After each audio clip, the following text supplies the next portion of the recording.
Hello, we're here for another chapter from this book here. The pictures we see last time.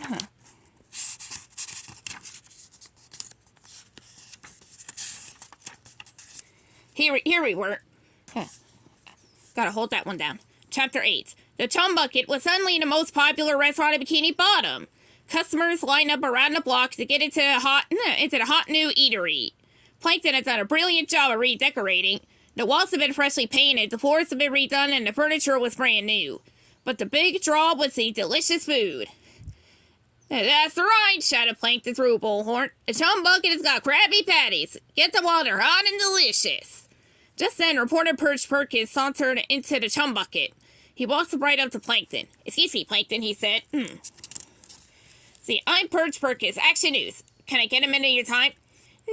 Anything for you, Perch, Plankton answered with a phony smile on his face. All Bikini Bottom wants to know, how did you get the Krabby Patty?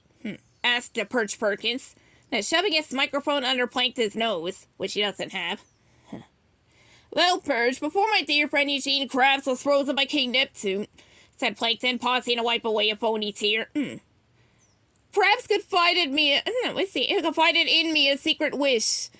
In the event that his criminal past ever caught up with him again, Plankton sighed, theatrically. He said, sell the Krabby Patty in my absence at the Chum Bucket. Don't let the flame die out. Wow, said Perch Perkins, touched. And there's a Chum Bucket helmet free with every purchase, added Plankton brightly and handed Perch a bucket-shaped helmet with the words Chum Bucket written on it. Thanks, said the newsman. Plankton started throwing, bucket helmets to everyone in the Chum Bucket. Bucket helmets for everyone, he cried. Here you go, sir. Thanks, said a fish. Plankton gave a bucket helmet to Mrs. Puff. Here's yours, ma'am. Why, thank you, said Mrs. Puff. Helmets for the whole family, said Plankton as he circled a big table. He placed a bucket helmet on everyone sitting there. Thanks, said the newly bucket helmet-headed family. With a wait to all of his new customers, Plankton ran into the kitchen. Karen, baby, he told his computer wife, I haven't felt this giddy since the day you agreed to be my wife. I never agreed, replied Karen, the computer. Plankton ignored her. Evil Plan C is working perfectly, he said instead. Nothing can stop me now. I hate to be the one to tell you this, said Karen, but my sensors have indicated that SpongeBob and his pink friend are going after the crown. If they make it back, Neptune might see some fingerprints. Karen stared at Plankton's little hands. Tiny, tiny fingerprints, she added. Stubby, tiny fingerprints.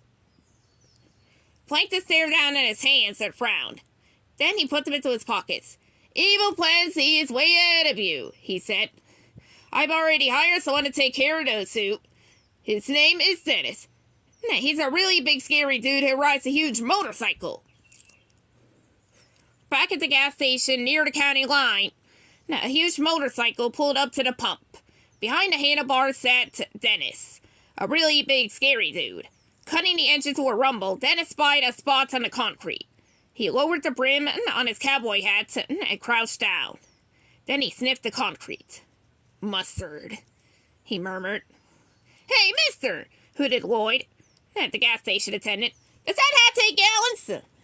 The gas station guys laughed and laughed until the big scary dude knocked each of them over, flat on their backs. Floyd and Lloyd were in no position to be laughing.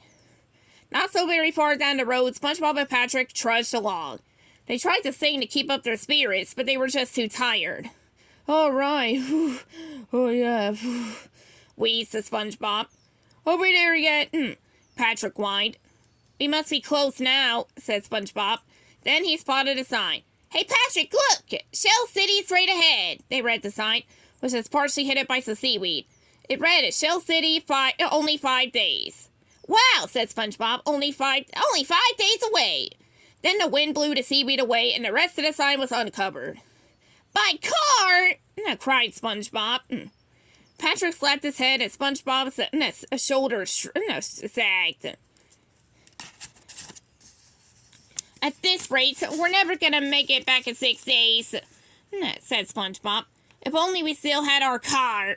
Patrick grabbed his square friend's arm. SpongeBob, look, it's our car! It was the paddy wagon, parked next to a sunken tugboat. Music, voices seemed to be coming from inside the tugboats called the Doug Tug. Let's hurry, Pat, SpongeBob cried. Let's see, before the Doug who stole our car comes back. But when they reached their car, something important was missing. The key, SpongeBob cried. Where do you think it is? Patrick asked. SpongeBob faced his tugboat just as a terrified fish was tossed through the window. This looks like a nice place, said Patrick. But SpongeBob wasn't so sure. Cautiously, the two friends crept up to the window and peered inside. Tough-looking thugs were shooting pools, rolling back drinks, and acting tough. Suddenly, SpongeBob spotted a thug who had sold a paddy wagon. He was shooting pool with some other fish. Hanging for his belt, SpongeBob spotted a gleaming object. There it is, Pat! The key! Cried SpongeBob. Then he frowned. But how are we going to get it? I know, said Patrick. Walk in and ask for it. SpongeBob shook his head. Patrick, that's a terrible idea. Sorry. I know, said SpongeBob, snapping his fingers. I'll go in and create a distraction, then you grab the key. Ooh, wait, Patrick cried, hopping, from tentacle to tentacle. Let's see, I want to do the distraction. SpongeBob shrugged. Okay, I guess it doesn't really matter who does the distraction. Remembering an old Western movie he'd seen, Patrick swaggered up to the front door and threw it open. Then he boldly stepped inside. SpongeBob crept in behind his pink friend, trying not to be seen. Can I have everybody's attention? Yelled Patrick. The music stopped and all heads, he turned toward, the front door. Dozens of mean-looking eyes stared at the young starfish, waiting for him to speak again.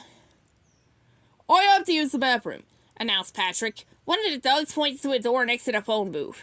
It's, right over there. The dog at the pool table looked down. There was SpongeBob, tugging on the paddy wagon key hanging from his belt. Oh, there it is, SpongeBob said, rubbing his eye. Stupid contact lenses. SpongeBob pretended to pick something off the ground. I better go wash it off, he said, and bolted for the restroom. Patrick, he cried, pushing through the door. You called that a distraction. I had to go to the bathroom, Patrick replied sheepishly. SpongeBob looked down at his hands. They were filthy from fumbling on the floor. I got my hands dirty for nothing, he said, disgusted. SpongeBob pumped the soap dispenser. Bubbles popped out and floated around the bathroom. Patrick, check it out! Whoa! cried Patrick. Hooray! Bubble party! SpongeBob said, and they began to squirt more bubbles. The two giggled and danced and laddered up as bubbles filled the bathroom. Some of the bubbles started to leak out of the restroom door. Suddenly, the music in the next room stopped as someone yelled in an angry voice. Let's see. Hey! Who blew this bubble? Yelled Victor, the bartender. Not me, Victor, said a frightened Doug. I didn't, cried another. I hate soap. You all know the rules, Victor yelled. The Doug Tugs all nodded. Any and all bubble-blowing babies gets kicked out of the bar, said one of the Dogs. That's right, roared Victor. So who blew it?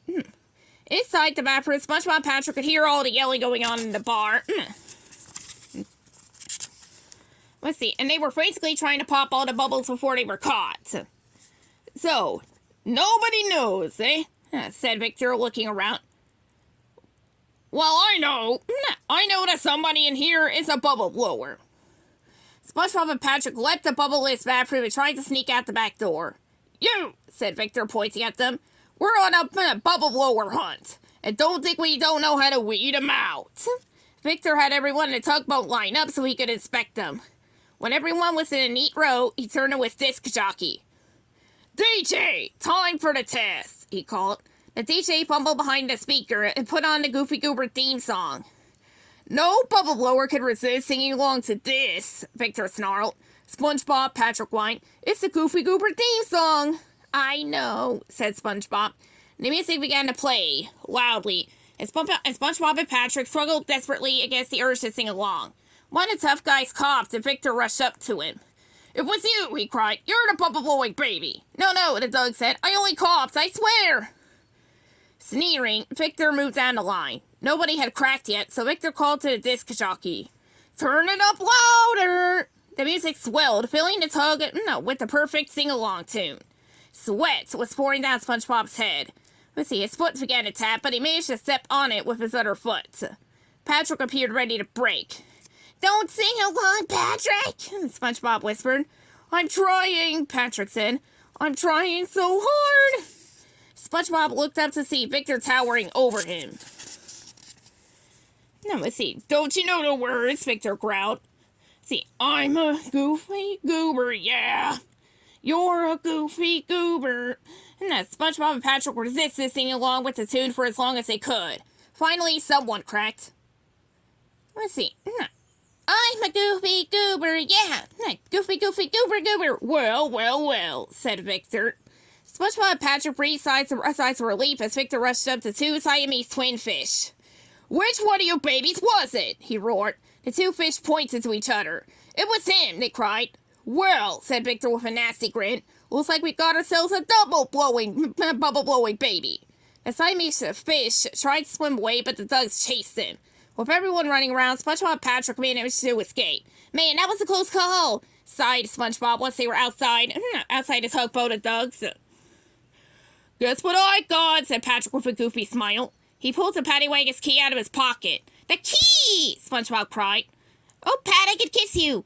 No, they ran to the paddy wagon and started the engine. The Goofy Goober theme song blasted out of the speaker. SpongeBob turned off the sound system, pulled out the CD, and smashed it.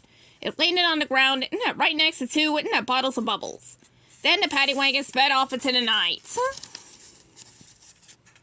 Next time we'll see what happens back in Bikini Bottom in Chapter 9 with Squidward.